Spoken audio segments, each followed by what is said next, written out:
Hello students, कैसे हैं आप सभी? बेटा आज के लेक्चर में हम बात करने वाले हैं हमारे फिजिक्स के डोमेन्स के बारे में। तो आइए, welcome you all on science fundas और फिजिक्स के डोमेन्स के बारे में बात करते हैं। बेटे डोमेन्स का मतलब क्या है, मैं आपको जरा समझा दूं। देखिए, डोमेन का मतलब है कि हमारी जो फिजिक्स है ना बेटा, हमारी फिजिक्स जो है उसके अंदर क्या क्या लाई आता है, क्या क्या लाई करता है, क्या क्या चीजें आती हैं। ठीक है, फॉर एग्जाम्पल की डोमेन का ज्यादा टेक्निकल एग्जाम्पल आपको देता हूं, जैसे कि गूगल है अपना। तो गूगल के डोमेन्स हैं google.com, google.co.in, google.co.uk। इन तीनों में फर्क पता है क्या है बेटा? अगर मैं google.com पे सर्च कर रहा हूँ ना, .com के डोमेन पे सर्च कर रहा हूँ, तो इसका मतलब यह है कि मैं पूरे वर्ल्ड वाइड जो गूगल है, एक वर्ल्ड वाइड गूगल पे मैं सर्च कर रहा हूँ। अगर मैं google.co.in पे सर्च कर रहा हूँ, तो इसका मतलब यह है कि मैं स्पेशली गूगल के उस पर्टिकुलर डोमेन पे जा रहा हूँ जो कि इंडिया से रिलेटेड है, जो मुझे इंडिया से रिलेटेड सारी इंफॉर्मेशन दे सकता है, जिसके अंदर इंडियन वेबसाइट्स को प्रेफरेंस दी जाएगी। अगर मैं google.co.uk पे सर्च कर रहा हूं, तो .co.uk के डोमेन का मतलब है कि मुझे उन वेबसाइट्स के प्रेफरेंसेस मिलेंगे जो कि यूके बेस्ड हैं, यूनाइटेड किंगडम बेस्ड हैं। ठीक है बेटा, तो ठीक इसी तरीके से हमारे फिजिक्स में भी अलग अलग डोमेन्स होते हैं। इन अलग अलग डोमेन्स को आइए हम स्टडी करते हैं। तो बेटा सबसे पहला जो फिजिक्स का डोमेन है ना, सबसे पहला जो फिजिक्स का डोमेन है वो है बेस्ड ऑन सब्जेक्ट। बेटा फिजिक्स के अंदर हम सब्जेक्ट क्या पढ़ रहे हैं, यानी कि जो हमारा सब्जेक्ट है, जो हमारा मैटर है, वो क्या है, कितना बड़ा है। एक्चुअल में बोलूं तो सब्जेक्ट का साइज, सब्जेक्ट के साइज के बेसिस पे ये डोमेन डिवाइडेड है। तो सब्जेक्ट के साइज के बेसिस पे बेटा हमारे फिजिक्स के अंदर तीन डोमेन होते हैं।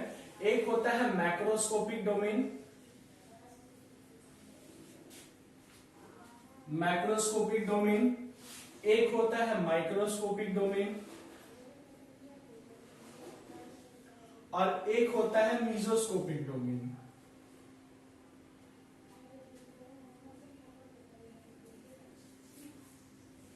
ठीक है बेटा, मैक्रोस्कोपिक डोमेन, माइक्रोस्कोपिक डोमेन और मीजोस्कोपिक डोमेन। बेटा मैक्रोस्कोपिक डोमेन, मैक्रो का मतलब होता है बड़ा। मैक्रोस्कोपिक डोमेन वो डोमेन होता है जिसके अंदर की हम टेरेस्ट्रियल ऑब्जेक्ट,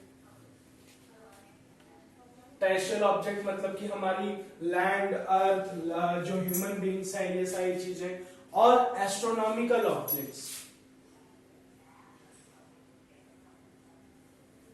ठीक है बेटा, टेरेस्ट्रियल ऑब्जेक्ट से लेके एस्ट्रोनॉमिकल ऑब्जेक्ट्स तक बड़े बड़े ऑब्जेक्ट्स के बारे में स्टडी करते हैं, वो है माइक्रोस्कोपिक डोमेन।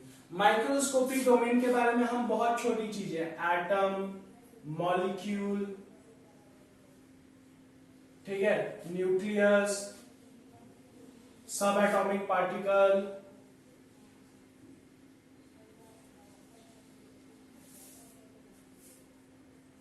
ठीक है बेटा, इन सारी चीजों के बारे में हम स्टडी करते हैं। सब एटॉमिक पार्टिकल्स, इन सारी चीजों के बारे में हम स्टडी करते हैं।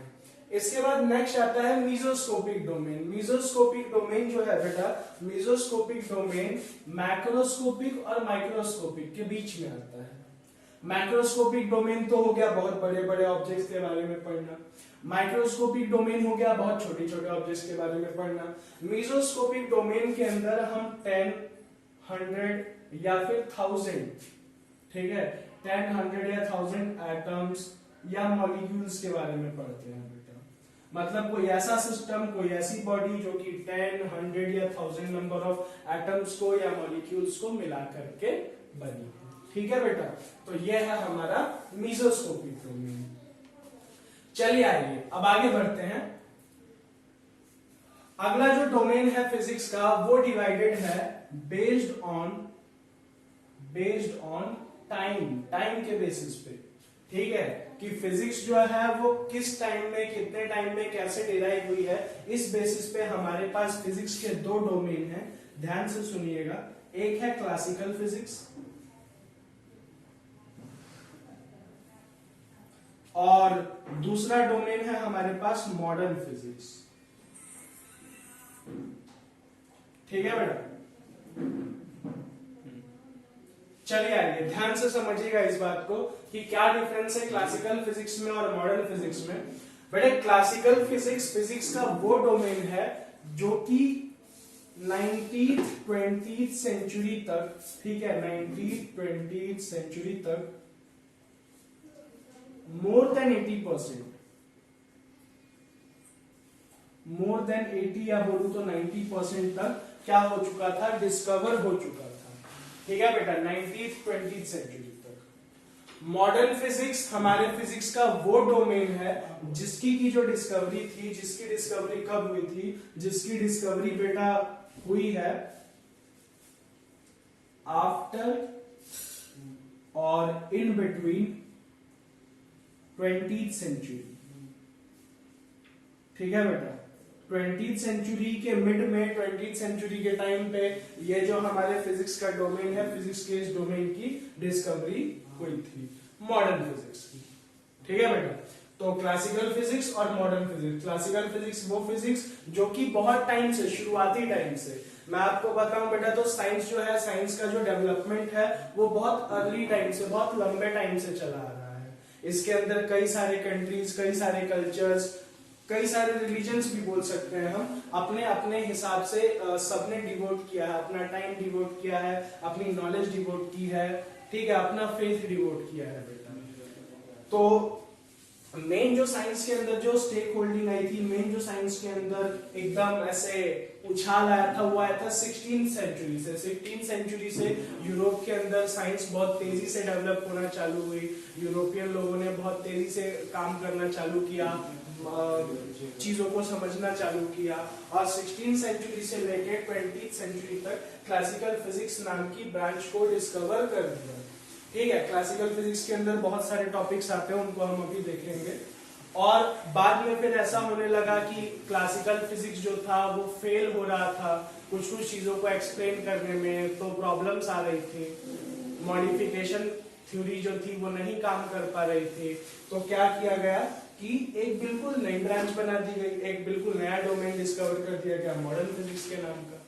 ठीक है बेटा, तो कुछ इस प्रकार जो है ये डोमेन है, ध्यान से देख लीजिए आप। इसके बाद एक और डोमेन है, आगे बढ़ेंगे फिर हम उस पर। चलिए बेटा, लास्ट डोमेन है हमारे फिजिक्स के अंदर, लास्ट डोमेन डिस्कस करते हैं। और ये डोमेन जो है बेटा, ये अपना फिजिक्स का डोमेन है बेस्ड ऑन सब्जेक्ट। जो सब्जेक्ट हम पढ़ रहे हैं, जो चीज, जिस चीज के बारे में हम पढ़ेंगे, उस बेसिस पे हमारा ये जो डोमेन है ये क्लासिफाइड है बेटा। ठीक है, तो आइए ध्यान से समझते हैं इस डोमेन के अंदर क्या क्या आता है। इस डोमेन के अंदर आती है मैकेनिक्स, इलेक्ट्रोमैग्नेटिक्स,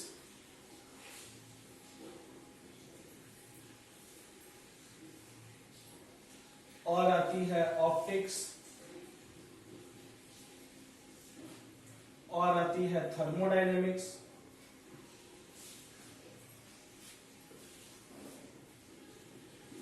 और आती है बेटा क्वांटम मैकेनिक्स या क्वांटम फिजिक्स।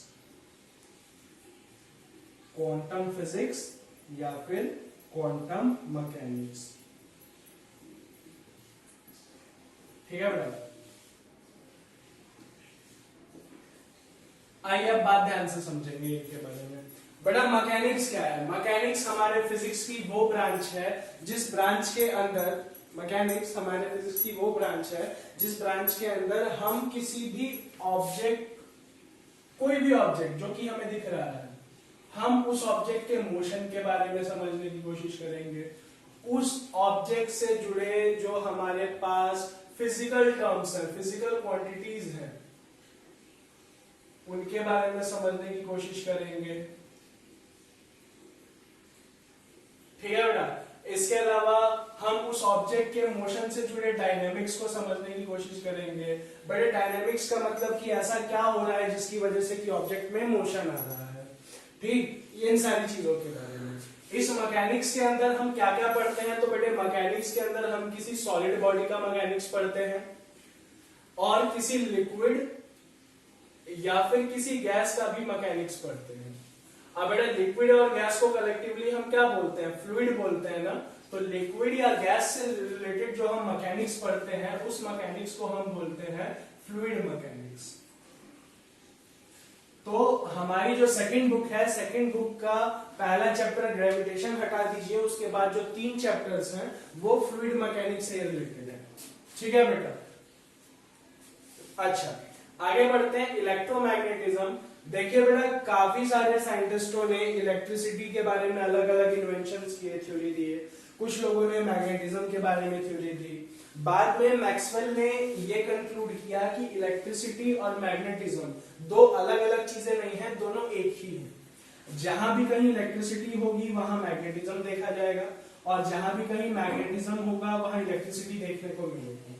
तो एक ब्रांच यूनिफाई कर दी गई, इलेक्ट्रोमैग्नेटिक ब्रांच। तो इलेक्ट्रोमैग्नेटिज्म के अंदर हम क्या पढ़ते हैं, इलेक्ट्रिक एंड मैग्नेटिक फेनोमेना के बारे में पढ़ते हैं। ठीक है बेटा। इलेक्ट्रोमैग्नेटिज्म के अंदर हम इलेक्ट्रिक एंड मैग्नेटिक फेनोमेना के बारे में पढ़ते हैं। ऑप्टिक्स के अंदर हम बेटा पढ़ते हैं लाइट के बारे में और लाइट से जुड़े इंस्ट्रूमेंट्स के बारे में। लाइट से जुड़े इंस्ट्रूमेंट्स के बारे में, इनके एप्लीकेशंस के बारे में। ठीक है बेटा, ये सारी चीजें हम पढ़ते हैं किसके अंदर, ये सारी चीजें हम पढ़ते हैं ऑप्टिक्स के अंदर। थर्मोडायनेमिक्स, बेटे थर्मोडायनेमिक्स में हमने बात कर ही ली अभी कि हम ऑब्जेक्ट से रिलेटेड हीट एंड एनर्जी के बारे में पढ़ते हैं। अच्छा, और जो क्वांटम फिजिक्स या क्वांटम मैकेनिक्स है, क्वांटम मैकेनिक्स के अंदर हम बेटा पढ़ते हैं एटम के बारे में, मतलब बहुत छोटी चीजों के बारे में, एटम के बारे में। ठीक है, या जो लाइट होती है ना बेटे, लाइट का सबसे छोटा पार्ट होता है फोटोन, तो फोटोन के बारे में, इन सब के बारे में, इन चीजों के बारे में हम पढ़ते हैं। ठीक है, कि एटम या फोटोन जो है वो किस तरीके से मोशन करेगा, मोशन के कॉजेस क्या क्या होंगे, उससे जुड़े इलेक्ट्रोमैग्नेटिक इफेक्ट्स क्या क्या होंगे, जो लाइट है ऑप्टिकल इफेक्ट क्या क्या होंगे, थर्मल इफेक्ट क्या क्या होंगे, ये सब हम पढ़ते हैं क्वांटम फिजिक्स या क्वांटम मैकेनिक्स में। अब चलिए आपको कुछ मैजिकल दिखाता हूँ बेटा, कुछ मैजिकल देखते हैं। मैजिकल ये कि अभी हमने 2 डोमेन्स पढ़े थे ना, एक था साइंस के बेसिस पे और एक था टाइम के बेसिस पे। तो चलिए आइए आपको रिलेट करके दिखाता हूं। साइंस के बेसिस पे एक डोमेन आया था ना, microscopic domain. Quantum physics is a topic of microscopic domain.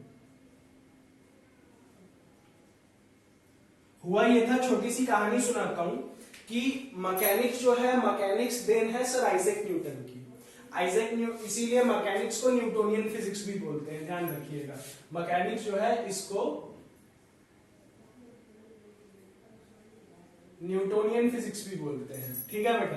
तो मैकेनिक्स जो है, मैकेनिक्स के ज्यादातर रूल्स, ज्यादातर थ्योरीज जो है, मतलब जो बेसिक पिलर है ना मैकेनिक्स का, वो दिया था सर आइजैक न्यूटन ने। तो इसको हम न्यूटोनियन फिजिक्स भी बोलते हैं।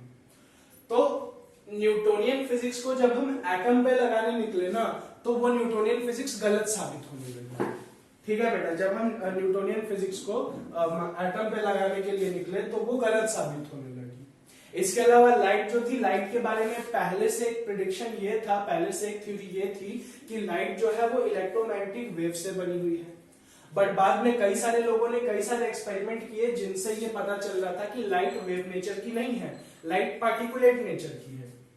तो इन सारी चीजों की वजह से क्या हुआ कि हमको ना, मतलब साइंटिस्ट लोगों के सामने एक नया चैलेंज आया कि न्यूटोनियन फिजिक्स काम नहीं कर रही है, पुरानी ऑप्टिकल थ्योरी काम नहीं कर रही है, मॉडिफिकेशंस करके देख लिए, मॉडिफिकेशंस फेल हो रहे हैं, तो किया क्या जाए। तो किया ये जाए कि एक नई ब्रांच डिस्कवर की गई, एंटायरली न्यू ब्रांच डिस्कवर की गई फिजिक्स की, जिसको कि हम बोलते हैं क्वांटम मैकेनिक्स या फिर क्वांटम फिजिक्स, जो कि माइक्रोस्कोपिक डोमेन से डील करती है। और बेटा ये जितने भी है ना, मैकेनिकल, इलेक्ट्रोमैग्नेटिक, ऑप्टिक, थर्मोडायनेमिक, ये डील करते हैं मैक्रोस्कोपिक डोमेन से। अच्छा, और एक मैजिकल चीज दिखाता हूं बेटा, और एक मैजिकल चीज कि बेटा ये जो क्वांटम फिजिक्स है, क्वांटम मैकेनिक्स है, ये डेवलप हुई है अभी कुछ सालों पहले। कुछ सालों पहले का मतलब ये नहीं कि 2-3 साल पहले, मतलब सबसे फ्रेश जो चीज डेवलप हुई है वो यही है फिजिक्स के अंदर, क्वांटम मैकेनिक्स। ठीक है, तो जो कुछ भी फ्रेश होता है बेटे, नया होता है, उसको अपन क्या बोलते हैं? मॉडर्न बोलते हैं ना। तो ये मॉडर्न फिजिक्स के डोमेन से रिलेटेड है। और बेटा ये सारी चीजें मैकेनिक्स, इलेक्ट्रोमैग्नेटिक्स, ऑप्टिक्स, थर्मोडायनेमिक्स, ये सब पहले डेवलप हो गई थी, है ना बेटा। तो इनको हम क्या बोलते हैं? इनको हम बोलते हैं कि ये क्लासिक फिजिक्स से रिलेटेड है। ठीक है बेटा, तो ये था मैजिकल आपको दिखाने के लिए। अब बेटा हमारे इस चैप्टर की कितनी क्लासें बची हैं?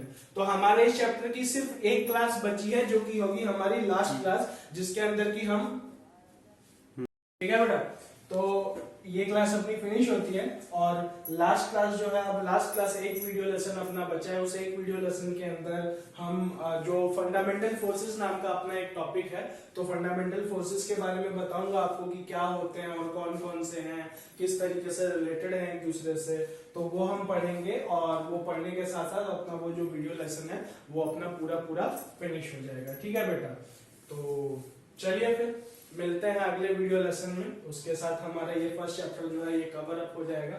ठीक है, तब तक के लिए बी सेफ, जय हिंद।